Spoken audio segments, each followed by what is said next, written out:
Class 11th जो हमारा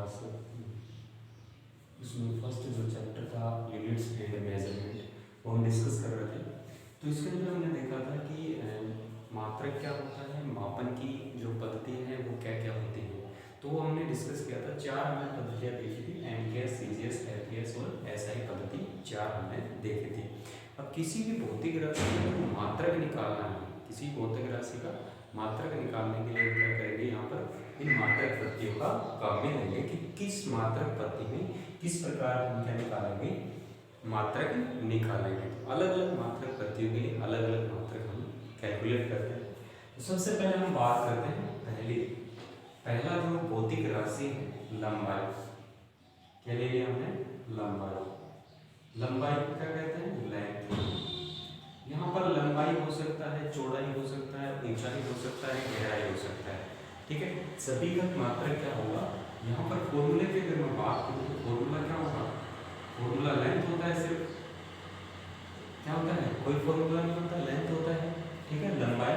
और एमकेएस पद्धति में क्या लेते हैं इसको, मीटर। इस क्या लेंगे, मीटर लेंगे। ठीक है दोस्तों, सीजीएस पद्धति में क्या लेंगे, सेंटीमीटर, सेंटीमीटर। एफपीएस पद्धति में क्या लेंगे इसको, फुट। कई जगह इसको फीट भी बोला जाता है। ठीक है दोस्तों, एसआई पद्धति में क्या लेंगे, मीटर। ये हमारा क्या हो गया, पहला जो भौतिक राशि है लंबाई, उसके बारे में हमने डिस्कस किया। पहली जो भौतिक राशि है उसके बारे में हमने डिस्कस किया है। अगली सेकंड भौतिक राशि की हम बात करते हैं। सेकंड हम बात करते हैं क्षेत्रफल। क्षेत्रफल, क्षेत्रफल क्या होता है, कोई भी जैसे आयत देखी हमने, आयत यानी रेक्टेंगल देखा। रेक्टेंगल का जो क्षेत्रफल होता है वो क्या होता है, लंबाई गुणा चौड़ाई। इसी प्रकार से हम वर्ग जो स्क्वायर होता है उसका क्षेत्रफल, यदि रेक्टेंगल की मैं बात करूँ, रेक्टेंगल यानी आयत, आयत का जो क्षेत्रफल होता है वो क्या होता है, लंबाई गुणा चौड़ाई। इसी के साथ में हम अगर बात करें वर्ग, वर्ग का क्षेत्रफल क्या होगा, भुजा का स्क्वायर। तो यहाँ पर देखो क्षेत्रफल में क्या आ रहा है, लंबाई यानी लंबाई इंटू चौड़ाई यानी मीटर का स्क्वायर। यहाँ पर भी क्या आएगा, मीटर का स्क्वायर आ रहा है। क्या आ रहा है, मीटर का स्क्वायर आ रहा है। तो दोस्तों यहाँ पर देखना मीटर का स्क्वायर है, तो इसका मतलब यहाँ पर मैं एक क्षेत्र इसका फॉर्मूला अगर देखूँ तो लंबाई गुणा चौड़ाई लिख सकते हैं यहाँ पर फॉर्मूला। ठीक है, ये इसका फॉर्मूला हो गया। तो यहाँ पर क्या लिखूंगा मैं इसको, मीटर का स्क्वायर, यहाँ पर सेंटीमीटर का स्क्वायर, और यहाँ पर क्या आ जाएगा, फुट का स्क्वायर या फीट का स्क्वायर। ठीक है दोस्तों, इस तरीके से हम इसको लिख सकते हैं।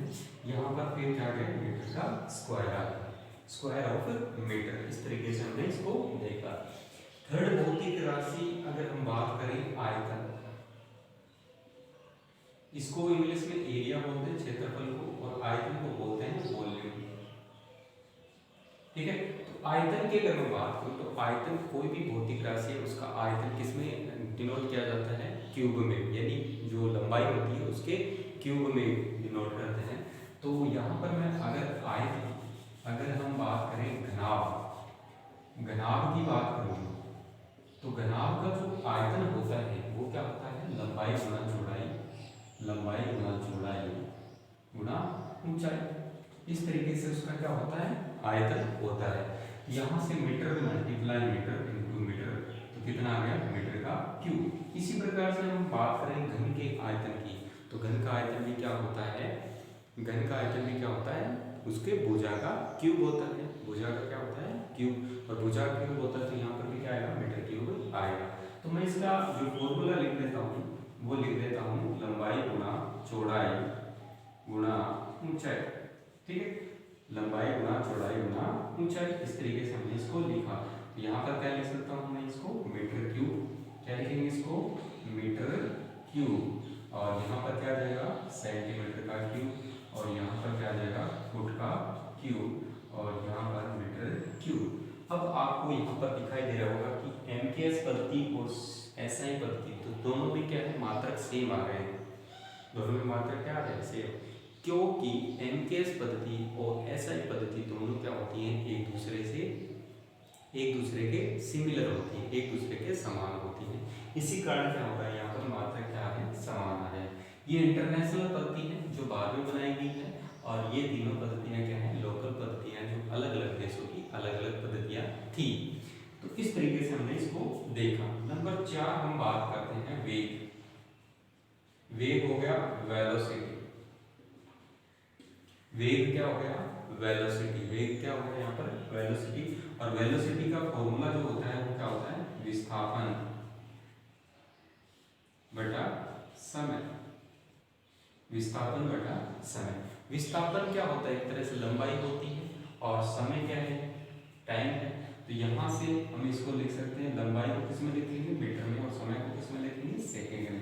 तो यहाँ से क्या आ गया है, मीटर प्रति सेकंड इसका मात्रक आ गया। मीटर प्रति सेकंड क्या आ गया, इसका मात्रक आ गया। इसी प्रकार से हम इधर अगर ले, ये क्या आ जाएगा, सेंटीमीटर प्रति सेकंड, और इधर ले तो क्या आ जाएगा, फुट प्रति सेकंड, और इधर क्या आ जाएगा, मीटर प्रति सेकंड। क्योंकि ये पद्धति और ये पद्धति दोनों क्या है, सेम है। ये दोनों पद्धतियाँ क्या होती हैं, सेम होती हैं। इसी के साथ में हम बात करते हैं अगला नंबर 5, त्वरण।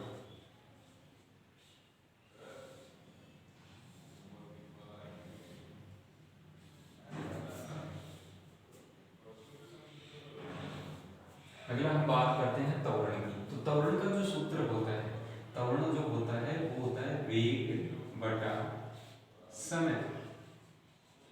क्या होता है, वेग बटा समय। और वेग का जो मात्रक हमने लिखा है ये है, तो वेग बटा समय यानी मीटर प्रति सेकंड बटे में क्या आ जाएगा, सेकंड। ठीक है, अब हमें क्या करना है, यहाँ पर चेंज करेंगे तो क्या आ जाएगा, मीटर प्रति सेकंड स्क्वायर, क्योंकि ये सेकंड से क्या हो जाएगा, मल्टीप्लाई हो जाएगा, मीटर प्रति सेकंड स्क्वायर हो जाएगा। देखो कैसे हो जाएगा, यहाँ से हम देखते हैं इसको।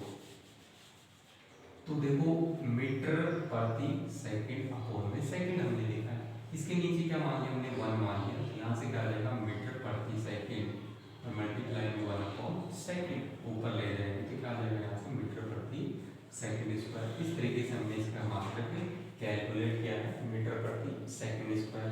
यहाँ पर मीटर को जगह क्या आ जाएगा, सेंटीमीटर प्रति सेकंड स्क्वायर, और यहाँ पर क्या आ जाएगा, फीट प्रति सेकंड स्क्वायर, और यहाँ से क्या आ जाएगा, मीटर प्रति सेकंड स्क्वायर। इस तरीके से हमने 5 जो हैं, 5 जो मात्रक हैं वो हमने देखे हैं। 5 मात्रक हमने क्या करे हैं, देखे हैं। अगला हम बात करते हैं नेक्स्ट जो 6 नंबर है वो हम यहाँ पर डिस्कस करेंगे आगे। तो मैं उम्मीद करता हूँ दोस्तों आपको इतना समझ में आया होगा। तो कमेंट करके बताइए कि आपको कैसा लग रहा है वीडियो, और दोस्तों को ज़्यादा से ज़्यादा शेयर कीजिए ताकि जो भी वीडियो देखे अच्छी से तैयारी अपनी कर सके। दोस्तों इसका अहम रोल कंपटीशन में, बहुत अहम रोल होता है इस चैप्टर का। तो अगला हम 6 नंबर देखते हैं। क्या देखते हैं, 6 नंबर। 6 नंबर हमने लिया बल। क्या ले लिया, बल। और बल को क्या बोलते हैं, फोर्स बोलते हैं। क्या बोलते हैं, फोर्स। ठीक है दोस्तों, तो फोर्स हम क्या बोलते हैं, बल को। इसका सूत्र अगर देखें तो वो होता है द्रव्यमान गुणा त्वरण। द्रव्यमान गुणा क्या होता है, त्वरण, इसका सूत्र होता है।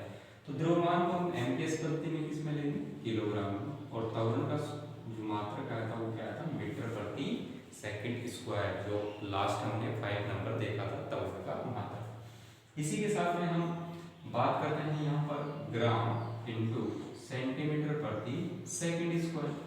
इसी के साथ में हम यहाँ पर बात करते हैं पाउंड इंटू फुट प्रति सेकंड स्क्वायर, और इसी के साथ में हम यहाँ पर बात करें किलोग्राम इंटू मीटर प्रति सेकंड स्क्वायर का मात्रक आ गया। इस तरीके से हमने क्या देखे, इसकी मात्रक देखे कि बल का मात्रक क्या होता है।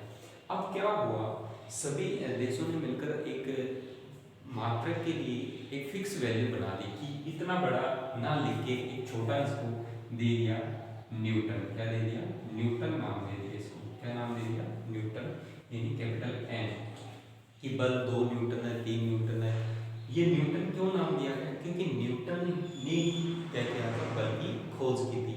क्योंकि न्यूटन का द्वितीय नियम है, वहां से ही क्या होता है, बल की खोज हुई थी। क्या है द्वितीय नियम? कि बल जो होता है, संवेग में परिवर्तन की दर ही क्या कहलाता है, बल कहलाता है। और वही से क्या आता है इसका, ये आपके 11th क्लास में जो 3rd चैप्टर है उसके अंदर इसका पूरा डेरिवेशन है, पूरा नियम समझाया गया है कि गति के नियम कौन कौन से हैं। तो गति के नियम 3 होते हैं, वो हम डिस्कस करेंगे डिटेल में। अभी मैं ब्रीफली आपको बता देता हूँ। पहला नियम क्या है, स्थिरता का नियम है, जड़त्व का नियम है। दूसरा नियम है संवेग में परिवर्तन की दर जो है वो बल के बराबर होती है। तीसरा नियम है क्रिया प्रतिक्रिया का नियम है। तो ये तीनों न्यूटन के 3 नियम हैं और तीनों अलग अलग हम डिस्कस करेंगे विस्तार से तीसरे चैप्टर में। तो आज हम थोड़ा इसमें इस तरीके से बात करते हैं। अगला 7 नंबर जो है वो हमने ले लिया दाब। क्या ले लिया? दाब। दाब को इंग्लिश में बोलते हैं प्रेशर। और दाब का जो फॉर्मूला जो होता है, दाब का फॉर्मूला जो होता है बल बटा क्षेत्रफल। बल बटा क्षेत्रफल होता है। और बल का हमने मात्रक देखा है वो क्या है, ये है। तो केजी इंटू मीटर प्रति सेकंड स्क्वायर बटे में क्या है, क्षेत्रफल। तो क्षेत्रफल को क्या ले लिया हमने, यहाँ पर मीटर का स्क्वायर। अब यहाँ से 1 मीटर से 1 मीटर कैंसिल हो रहा है, तो यहाँ से हमारे पास आ गया केजी पर मीटर इंटू सेकंड स्क्वायर। ये क्या आ गया, इनकेस पद्धति में इसका मात्रक हमने निकाला है। इसी के साथ में हम बात करते हैं ग्राम इंटू सेंटीमीटर प्रति सेकंड स्क्वायर। यहाँ पर में सेंटीमीटर स्क्वायर है तो ये इससे कट गया, यहाँ से क्या गया gram into gram upon centimetre प्रति सेकंड स्क्वायर। इसी के अंदर हम सीधा लिख देते हैं पाउंड पर feet foot into second square. यहाँ पर ये ही मात्रक यहाँ पर आएगा केजी पर मीटर इंटू सेकंड स्क्वायर। अब देखो यहाँ पर क्या है, बल का मात्रक न्यूटन है, तो बल बटा क्षेत्रफल। तो बल का मात्रक न्यूटन और क्षेत्रफल का क्या होता है, मीटर स्क्वायर। इसका अन्य नाम क्या गया, न्यूटन प्रति मीटर स्क्वायर। और इसी को दूसरे नाम दे दिए, जैसे एटमॉस्फेयर के जो दाब है, यानी वातावरण का जो दाब नापते हैं, वायुमंडल दाब, तो उसको बार के अंदर लेते हैं। और ऐसे अगर दाब नापते हैं तो उसको किसमें लेते हैं, पास्कल में। किसमें लेते हैं, पास्कल में। यानी PA से इसको डिनोट करते हैं कि 1 पास्कल दाब है, 2 पास्कल दाब है, 3 पास्कल दाब है, तो उसको हम किस में लेते हैं, पास्कल के अंदर उसको कम में लेते हैं। तो इस तरीके से हमने क्या कर दिया, दाब का भी अन्य मात्रक हमने यहाँ पर डिस्कस कर दिया। अभी हम बात करते हैं 8 नंबर। 8 नंबर की मैं यहाँ पर बात करता हूँ। तो 8 नंबर हमने बात की कार्य। कार्य को इंग्लिश में बोलते हैं वर्क। कार्य को क्या बोलते हैं, वर्क। और कार्य क्या हो जाएगा, बल गुणा विस्थापन। बल गुणा विस्थापन इसका सूत्र होता है। बल गुणा विस्थापन क्या होता है, सूत्र होता है। दोस्तों मैं एक चीज आपको डिस्कस कर देता हूँ। अगर आपको भौतिक राशि पता है और उसके सूत्र पता है तो आप कोई भी पद्धति है उसके अंदर मात्रक ज्ञात कर सकते हैं। और ये जो मात्रक है, जो चैप्टर है, ये 5 नंबर का हर कंपटीशन में आता है। नेवी एयरफोर्स या फिर आपके नीट है, जेई, IIT जेई, तो उसके अंदर 5 नंबर के हमेशा इसमें से क्वेश्चन पूछे जाते हैं। तो बल गुणा विस्थापन, तो बल का जो मात्रक है वो क्या है, केजी इंटू मीटर प्रति सेकंड स्क्वायर इंटू विस्थापन का मीटर। तो यहाँ से हम लिख सकते हैं केजी इंटू मीटर स्क्वायर प्रति सेकंड स्क्वायर। इस तरीके से हमने इसका मात्रक निकाला। यहाँ से हम बात करें तो ग्राम इंटू मीटर प्रति सेकंड स्क्वायर इंटू यहाँ पर क्या आ जाएगा, ये सॉरी सेंटीमीटर इंटू सेंटीमीटर। तो यहाँ से क्या आ जाएगा ग्राम इंटू सेंटीमीटर स्क्वायर प्रति सेकंड स्क्वायर। इस तरीके से हमने इसको निकाल लिया। यहाँ से मैं सीधा लिख देता हूँ pound into feet square upon में सेकंड स्क्वायर। यहाँ से जो न्यूटन, यहाँ पर देखो बल गुणा विस्थापन, तो बल का है न्यूटन और विस्थापन क्या रहेगा, मीटर। तो न्यूटन इंटू मीटर। और ये क्या होगा, थोड़ा बड़ा होगा तो इसको क्या दे दिया, जूल नाम दे दिया। क्या दे दिया, जूल। क्या नाम दे दिया, जूल। तो यहाँ पर जूल को हम डिनोट करते हैं कैपिटल जे से। तो यहाँ पर हमने देखा कि आज हमने 8 जो भौतिक राशियाँ उनके किस प्रकार से हम मात्रक निकालते हैं चारों पद्धतियों में हमने डिस्कस किया है। और आगे हम इसी को कंटिन्यू करेंगे नेक्स्ट लेक्चर के अंदर, नेक्स्ट क्लास के अंदर। और अभी तक आपने चैनल को सब्सक्राइब नहीं किया तो चैनल को जरूर सब्सक्राइब कीजिए, ताकि जो भी अपडेटेड वीडियो है वो आपके नोटिफिकेशन के माध्यम से आपको प्राप्त हो सके। इसी तरीके से बने रहिए चैनल पे और अपनी तैयारी करते रहिए। Thank you.